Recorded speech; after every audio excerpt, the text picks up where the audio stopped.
ഭഗവാൻ യുദ്ധമൊക്കെ കഴിഞ്ഞ് പാണ്ഡവരെ സന്ദർശിക്കാൻ വേണ്ടി പോകുന്ന സമയത്ത് അമ്മയുടെ അടുത്ത് പോയി ഇരിക്കുന്നു.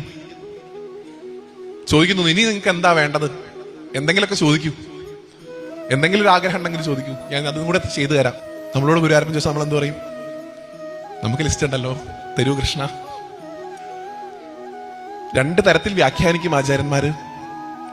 ചില ആൾക്കാർ പറയും ദുഃഖം തരണേ ഭഗവാനെ എന്ന് പ്രാർത്ഥിച്ചു കുന്തി എന്നാണ്. ഭഗവാനും ഞെട്ടി, ഈ യുഗന്തപ്പം എങ്ങനെ ചോദിക്കണേ? സാധാരണ രീതിയിൽ ആൾക്കാർ ഇതൊന്നും ചോദിച്ചെനിക്ക് പരിചയമില്ല. ദുഃഖം തരണേ ഭഗവാനെ. ചിദാനന്ദപുരി സ്വാമിയൊക്കെ പറയും അങ്ങനെയല്ല പറഞ്ഞിട്ടുള്ളത്. ദുഃഖം ആർക്കും വലിയ താല്പര്യമൊന്നുമില്ല. കുന്തി പ്രാർത്ഥിച്ചത് ദുഃഖം തരണേ എന്നല്ല, ആപത്തുകളെ തരണേ ഭഗവാനെ എന്നാണ്. രണ്ടും തമ്മിൽ വ്യത്യാസമുണ്ട്.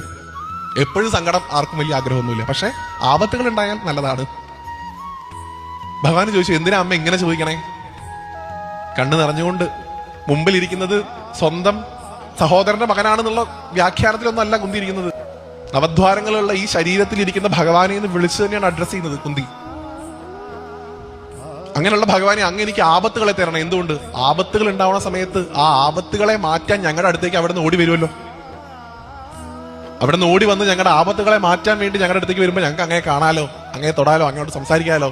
അതുകൊണ്ട് ഇടയ്ക്കിടയ്ക്ക് അങ്ങേ മറന്നു പോകാതിരിക്കാനായി ഞങ്ങൾക്ക് ആപത്തുകളെ തരണേ ഭഗവാനെ എന്ന് പ്രാർത്ഥിച്ചു കുന്തി. പഞ്ചപാണ്ഡവന്മാരുടെ അമ്മയായിട്ടുള്ള കുന്തി.